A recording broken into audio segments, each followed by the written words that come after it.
जिस हाथ से वो कलम को चलाएगा उसी हाथ को काट देंगे, और यदि सात शरीर का बात है तो एक आग नस तोड़ देंगे और वही टेबल में पटक के मारेंगे। आज भी वही। बिहारी जी, जनवरी के बीते मात्र 15 दिन हुए और अभी तक लगातार मर्डर हो रहा है, बच्चों का अपहरण हो रहा है।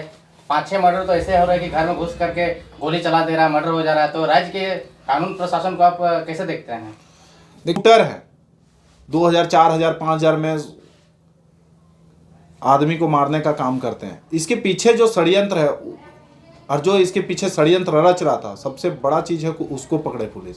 कई बार आपको नेता को भी गोली मारने की धमकी दी जाती है, सुपारी दी जाती है, तो ऐसे परिस्थिति में जेल कैंप का नेता एक मरा ही गया, कहीं आपके केंद्रीय अध्यक्ष भी टारगेट किए जा सकते हैं? नहीं, केंद्रीय अध्यक्ष को हम लोग पहले से भी बोल रहे हैं, शुरू से बोल रहे हैं। हम खासकर जब भी मिलते हैं तो उनके सुरक्षा और स्वास्थ्य के बारे में पूछते रहते हैं कि दादा क्या है, क्योंकि सुरक्षा, वो देखिए जयराम दा जिस तरह आम आदमियों से मिलते हैं, जिस तरह घुल मिल जाते हैं, उस तरह में कभी भी अनहोनी घट सकता है। उनको ध्यान रखना चाहिए। और झारखंड सरकार से हम कहना चाहते हैं, एक पार्टी का सुप्रीमो, उसके आधार पे इनका सुरक्षा को बढ़ाया जाना चाहिए, क्योंकि इनका भी एक झारखंड में बहुत बड़ा एक आबादी है जो जयराम दा से प्यार करते हैं और दुलार करते हैं। तो इनका सुरक्षा बढ़ाना चाहिए और जयराम दा को भी ध्यान देना चाहिए इस पर। अब सुरक्षा की बात करते हैं, लेकिन इनकी अपोजिशन पार्टी तो कहते हैं कि ये कंपनी के बाहर में बस धारणा देते हैं और रात में जाकर सेटिंग कर लेते हैं और जनता का जो अरमान होता है उस अरमान को सौदा कर देते हैं। नहीं, अरमान को कहाँ सौदा करते हैं दादा। देखिए, आरोप लगाना अलग बात है। आज 50,000 से यदि पहले 2021 से पहले आप जाइए, 50,000 लाख रुपया मुआवजा मिलता था। कहाँ इस तरह का एग्रीमेंट होता था, कहाँ बॉन्ड होता था, कहाँ बच्चों का पढ़ाई का जिक्र होता था। आज देखिए, यदि 50,000 से लेके 15 लाख तक ले गया है तो जेल के ले गया है, अपने नए विचारधारा के साथ ले गया है। कौन EICS का बात करता था, कौन इंश्योरेंस का बात करता था, कौन मिनिमम मजदूरी का बात करता था। ये सिर्फ जेल के जब से आया तब कानून का बात होने लगा है, नियमों का बात होने लगा है, नीतियों का बात होने लगा है, प्रदूषण का आज यदि भारी मात्रा में यदि विरोध हो रहा है तो जेल कैंप के लोग कर रहे हैं। तो इसमें आरोप लगाना अलग बात है, पर जमीनी ग्राउंड में यदि काम कर रहे हैं, आज अभी के समय में देखा जाए तो 30 करोड़ से ज़्यादा हम लोग पूरे झारखंड में मुआवजा दिलाएं, तो दिला के दिखा दे। दूसरे पार्टियों का क्या है रूपरेखा? वो लोग कहीं ना कहीं 50 सालों से 60 सालों से अपने पार्टी का दबदबा रखे हैं, पर क्या है, वो लोग ना नीति ना नियम। सांसद ढोलू महतो और विधायक शत्रुघ्न महतो जो आरोप लगा रहे हैं खुलेआम। देखिए, सांसद ढोलू महतो का तो हम बयान उस तरह का सुने नहीं है, और शत्रुघ्न महतो का बात सुने जो विधायक है बघमारा का, उनका बयान में हमको देखिए वो संघर्ष कहाँ किए हैं। उनके भाई का संघर्ष है, भाई के संघर्ष के बदौलत उनको टिकट दिया गया है और भाई का ही नाम से उनको विधायक बनाया। अपने मेहनत से बनते तब ना, जलन तो होगा ना। एक गरीब का बेटा पारसनाथ का धरती से जो जहाँ पे दतुअन पत्ता बेच के जी रहे हैं, वहाँ से एक विधायक निकला है, तो जलन तो जाहिर सा बात है कि एक गरीब का बेटा सड़क से लेकर सदन तक आवाज़ मुरखर होके आज पूरा झारखंड जान रहा है कि 81 विधायक में एक ही विधायक पर पूरा झारखंड का नजर रहता है। तो इसमें बोलने वाला चीज नहीं है, वो झारखंड के जनता देख रही है और जवाब भी दे रही है। आप लोग का आंदोलन खाली कोयला क्षेत्र में रहता है? कौन बोल दिया कोयला क्षेत्र? नहीं करते हैं, कुटी में नहीं करते हैं। अरे दादा, जहां जहां हमारा जनसंख्या है, जहां समस्या ज्यादा है, वहीं ना होगा। हमें निमंत्रण मिलता है तो हम लोग सब जगह पहुंच रहे हैं। कहां नहीं पहुंच रहे हैं? एक मैसेज में पहुंचना, चाहे सदर हॉस्पिटल हो, चाहे प्लांट हो, चाहे फैक्ट्री हो, चाहे रोड हो। आज बताइए ना, जो आज रोड एक्सीडेंट हो जाता है, आज पहले कितना मुआवजा लोग दिलाते थे, कितना नेता पहुंचते थे। आज जेल के नेता एक बार कहीं भी एक्सीडेंट होता है रोड में आंदोलन करते हैं, लोगों को हक अधिकार दिलाने का काम करता है। और क्या आप लोग कमीशन आता है, बालू से कमीशन आता है, कोयला से कमीशन आता है दादा? कमीशन स्कॉर्पियो कहाँ से आ रहे हैं आप लोग? अरे पहले भी हम गाड़ी से घूमते थे, पहले भी हमारे लोग गाड़ी से घूमते थे। क्या हम पैदल ही यात्रा करें? अब तो लोग जयराम महतो पर भी सवाल उठा देते, कोई स्कॉर्पियो। अरे विधायक है, विधायक का स्कॉर्पियो चढ़ने लायक भी नहीं है क्या? कह रहे हैं कि पहले पहनने का कपड़ा बढ़िया से नहीं होता तो स्कॉर्पियो से घूम रहे हैं विधायक। लग रहा है कि आप लोग पहले मार भात खाते थे, झोपड़ी में खाते थे, बाहर में खाते थे, घर में खाते थे, बड़े बड़े 5 स्टार होटल में रुक रहे हैं, खाना खा रहे हैं, तो अंदर रोटी खा रहे हैं। कपड़ा पहनने के लिए नहीं था, छिटा पटा पहनते तो बोल रहे हैं स्कॉर्पियो में घूम रहे हैं। उसका वीडियो नहीं बनाते हैं, मार भात खाते हैं तो उसका वीडियो बना के सोशल मीडिया में डालते हैं। नहीं, देखिए, हम लोग पहले भी खाते थे, माड़ भात भी खाते थे। और अभी का समय में पहले का ज़िंदगी से अभी का ज़िंदगी बहुत संघर्ष हो गया है। अभी माड़ भात भी नसीब नहीं होता है। पानी पीने के लिए कोई देता है तो इतना फ़ोन आता है, इतना समस्या आता है, दिन रात समस्या आता है, पानियों नहीं पी सकते। अरे माड़ भात तो दूर का बात है, अभी पानियों नहीं सही तरह से पी पाते हैं हम लोग। जितना शरीर को पानी चाहिए उतना भी नहीं पी पाते हैं। तो क्या करें, लोग आरोप प्रति आरोप लगाते रहेंगे। राजनीति है, पॉलिटिक्स है, तो लगाते ही रहेंगे। पर हमारा काम है कि हम लोग जनता के लिए संघर्ष कर रहे हैं और जनता जान रही है। और जनता आज सबसे ज़्यादा समस्या किसके पास आ रहा है? यदि क्षेत्र का समस्या सबसे ज़्यादा आ रहा है तो जेएलकेएम के नेताओं के बीच में आ रहा है, जेएलकेएम के विधायक के पास आ रहा है, जेएलकेएम के जो प्रत्याशी हैं उनके पास आ रहा है, उनके अध्यक्षों के पास आ रहा है। दूसरे विधायक के पास क्यों नहीं जाता है? यहाँ पे कहने का मतलब है कि मांडू का विधायक से ज्यादा समस्या है बिहारी महतो। एकदम आता है, एकदम आता है। मांडू के विधायक से आप ज्यादा काम करते हैं? एकदम करते हैं। क्या काम करते हैं? अरे जब जब हमें मौका मिलता है जनता के समस्या के साथ खड़ा रहते हैं। देखिए वो विधायक है, उनके कलम में ताकत है, हमारे कलम में ताकत नहीं। पर जितना हमारा ताकत है, हमको सीआईए से बात करना रहता है, सीओ से बात करना रहता है, हम तुरंत करते हैं, तुरंत हम खुद जाते हैं। विधायक जी फोन कर देते होंगे पर हम खुद जाते हैं। कई ऐसे लोग हैं जिनका हम फोन के माध्यम से और कई जगह पे हम खुद जाके और समस्या को निपटारा किए। जितना हमारा कैपेसिटी है, जितना हमारा पावर है, उतना हम जनता के साथ खड़े हैं। आपके केंद्रीय अध्यक्ष बोलते हैं कि धनबाद के सांसद को हमने बनाया है। आपने क्या लिया? जयराम महतो ने क्या लिया और सांसद बनाया? अरे क्यों नहीं बोलेंगे जी? जयराम महतो ने 3 सालों का संघर्ष में पहले क्यों नहीं, धनबाद के धरती से यदि आज एक क्षेत्रीय स्थानीय व्यक्ति को यदि टिकट मिला है तो जयराम महतो का योगदान है। यह इसी पे बोलते हैं कि हमारा योगदान है। हमने 3 सालों तक जनता को समझाया बुझाया, तब आज बीजेपी का टिकट उसको मिला है। पैसा का लेन देन नहीं है, उनका संघर्ष और पसीना और उनका खून का कीमत है वो जो उसको टिकट मिला है। यही है बात। मैंने कुछ लेन देन नहीं है, क्योंकि चुनाव के लेन देन आशीष महतो का वीडियो वायरल हुआ था कि ढुल्लू महतो को सपोर्ट करना है, उस बात का देखिए हर कार्यकर्ता का जवाब हम नहीं दे सकते हैं। कार्यकर्ता देखिए हमारे यहाँ 12 लाख कार्यकर्ता हैं जो डायरेक्ट जुड़े हुए हैं, जो वोटिंग के हिसाब से जुड़े हुए हैं। उसके बाद करोड़ों फॉलोअर हैं उन जयराम दा, तो कौन क्या बोलते हैं उसके मैटर नहीं रखता है। बात है कि जो जयराम दा का लेन देन का बात बोल रहे हैं, जयराम दा उस पे अपना दावा ठोक रहे हैं कि हमने 3 सालों तक संघर्ष किया ग्राउंड पे। आज गांव पंचायत दरबार, जनता दरबार लगा के जन जागरूकता चला के गांव में, उसके बदौलत आज उनको टिकट मिला है। नहीं पहले क्यों नहीं मिलता था? पहले एक भी स्थानीय लोगों को क्यों नहीं सांसद का टिकट मिलता था? बिहारी जी, आप कहते हैं कि धनबाद के सांसद को हमने बनाया, आप कहते हैं कि हेमंत सोरेन को सीएम भी हमने बनाया, तो क्या प्रधानमंत्री को भी बनाया?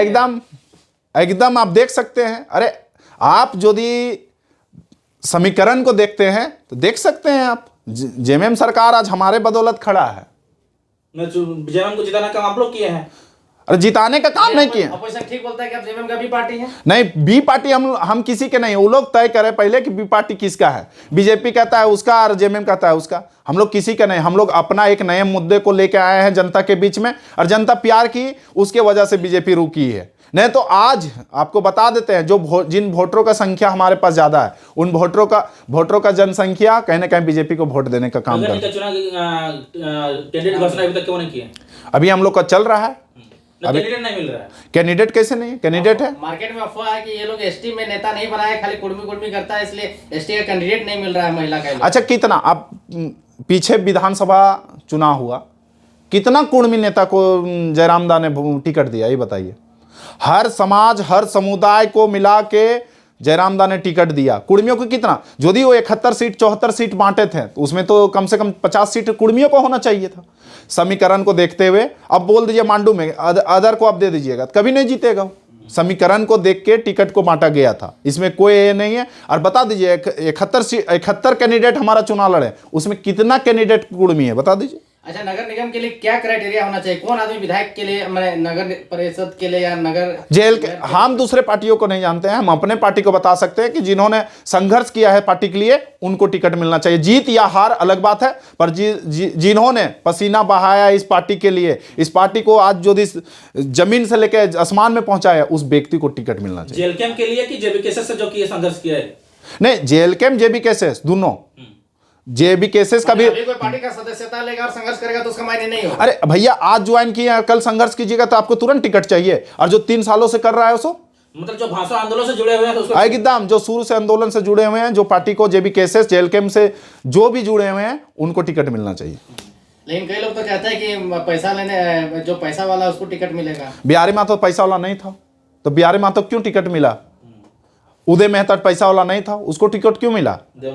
पानेसर महतो को, आज भी पानेसर महतो का हाल देखिए, क्यों टिकट मिला? पूजा महतो घर में कितना हस्ती था, कितना हम लोग दिए हैं जयराम महतो को, देमंती मुंडा, कई ऐसे कैंडिडेट हैं जिनके पास लाख रुपया भी नहीं था, उनको जयराम दा ने टिकट दिया। आज जयराम दा ने समझिए एक नया युवाओं का एक पार्टी बना के आज राज्य में नए युवाओं को मौका दिए हैं। इसमें पार्टी कहीं भी डैमेज नहीं हुई है, आज भी लोग जुड़े हुए हैं। क्या बसंती हेम्ब्रोम, अरुण हेम्ब्रोम, ये सब क्या आदिवासी नहीं है क्या? दमयंती मुंडा, कई ऐसे सैकड़ों हैं जो जुड़े हुए हैं, आज काम कर रहे हैं। देखिए ये जो विरोध कर रहे थे, कहीं ना कहीं उनको फंडिंग था, वो विरोध कर रहे थे, अभी नहीं दिख रहे, अभी नहीं विरोध कर रहे हैं। बहुत बहुत धन्यवाद। नहीं, आखिरी सवाल है, आप लोग पहले 32-36 में पूरा आंदोलन करते थे विधायक बनने से पहले, लेकिन जिस प्रकार जो आंदोलन का जो रेस था विधायक बनने से पहले, वो रेस विधायक बनने के बाद में बिल्कुल नहीं दिखता है, क्यों? देखिए दादा, उस समय हमारा आंदोलन पे ही सिर्फ फोकस था। अभी हम लोगों को जनता ने वोट किया है, खुद हम बोले तो हमें लोगों ने 71,000 वोट दिया है, तो जनता का समस्या है। और जब जब हमें मौका मिलता है, जब जब खाली टाइम मिलता है, तो हम लोगों ने आंदोलन कर रहा है, अभी भी कर रहा है। और इससे पहले भी आप देखें कि पद यात्रा छात्रों के लिए किए। अब देखिए वो तो सरकार तय करेगी कि देना है, कब देना है। हमारा काम है संवैधानिक तरीके से मुद्दों को, जन मुद्दों को उठाते रहना है, सरकार के जो गलत नीतियों का विरोध करते रहना है, जो हमारी पार्टी कर रही है। आज यदि आप हमारे क्या बोलते हैं अमित दा जो संथाल से आते हैं, वो अमित मंडल, वो वहाँ से आए राज्यपाल के पास धरना प्रदर्शन किए, कौन किया? हम ही लोग किए। और यदि छात्र अधिकार का बात आया तो हम ही लोग किए। पैदल यात्रा 180 किलोमीटर का था, उसमें हम भी स्वयं थे उसमें पदयात्री में।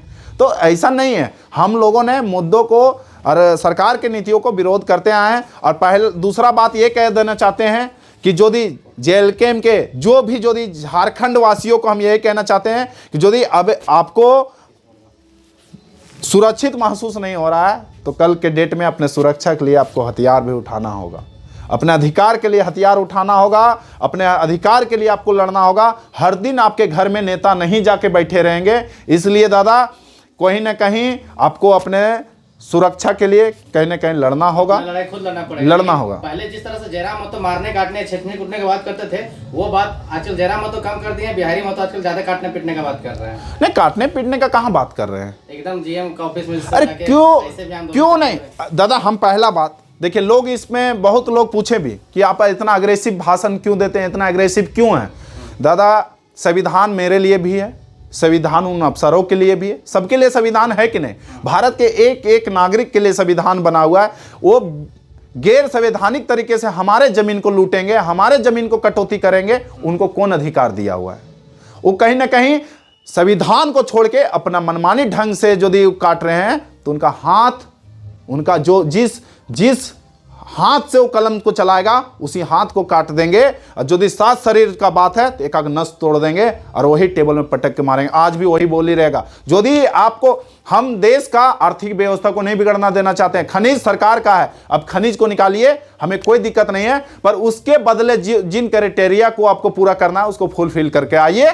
हम जमीन आपको खुशी खुशी देंगे, जमीन चलाने के लिए भी देंगे, खनिज को ले जाने के लिए भी देंगे। हमारा देश मजबूत हो, हमारा राज्य मजबूत हो, हमारा भी यही मंशा है। इन यदि दलाल अफसरों का यदि मनमानी बढ़ेगा, तो बिहारी महतो वैसे जगह पे सीना तान के खड़ा रहेगा, चाहे गोली चलेगा, चाहे बारूद चलेगा।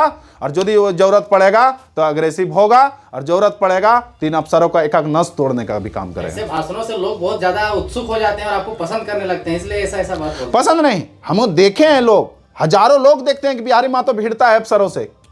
हम किसके लिए भिड़े हुए हैं? हम केस खाएं, किसके लिए खाएं? जनता के लिए खाएं, हम अपने घर के लिए खाएं क्या? हम चुपचाप रहते हैं, कंपनी के साथ साँठ-गांठ करते हैं अपना, पर हम लड़ रहे हैं उनके लिए। हमें क्या जरूरत था? आज दादा आइए केरला में आपको दिखाते हैं, जहां एकड़ों एकड़ जमीन फ्री फोकट में काट के ले गई। 2 एकड़ जमीन, खेतीहार जमीन को काट लिया। क्या सीसीएल पुनः उसको देगा? क्या नहीं ना देगा। उसके बदले नियोजन मुआवजा होता है, पहले मुआवजा देना पड़ता है, फिर नियोजन देना पड़ता है। एक भी फुलफिल किया होगा तो बिहारी महतो वहां झुकेगा। जमीन का मुद्दा होता है, वो मौलिक अधिकार होता है, मौलिक अधिकार नहीं है, कानूनी अधिकार है। सरकार चाहे तो नियम कानून लगा के ले सकता है। कानून लगा के ले सकता है तो फ्री में नहीं है। संविधान में जो अभी प्रेजेंट में है उसे तो दीजिए ना। हम कहां बोल रहे हैं कि अलग से कानून बना कर आप हमको दीजिए। सो बाकी दादा जोहार रहेगा, आपके चैनलों को भी और आपके व्यूअर्स को भी जोहार रहेगा। अच्छा, नया साल में क्या 2026 में करने वाले हैं बिहारी? नया साल में हम अपना नीतियों को अभी स्पष्ट नहीं करेंगे, पर एक संगठन को मजबूत करने के लिए हमारे पास 4-5 प्लान हैं जो आने वाले दिनों में आप लोग को भी सूचना किया जाएगा और लोगों को भी सूचना किया जाएगा। हम जो करेंगे वो पूरा झारखंड में जेल के में एक बार सोचेंगे कि इसे करना चाहिए। हम प्लान अभी सेट कर रहे हैं और प्लान तय कर रहे हैं। बाकी दोस्तों जोहार रहेगा। 18 तारीख को रामगढ़ क्षेत्र में सिरका के मैदान में आप आइए और टाइगर जयराम दा के भाषण को और उनके विचारों को सुनिए। आप सभी लोगों को सादर आमंत्रित हैं, उनके विचारों को आप सुनिए और उनके विचारों को सुन के आप अपने हक अधिकार के लिए लड़िए। बाकी जोहार, जय झारखंड।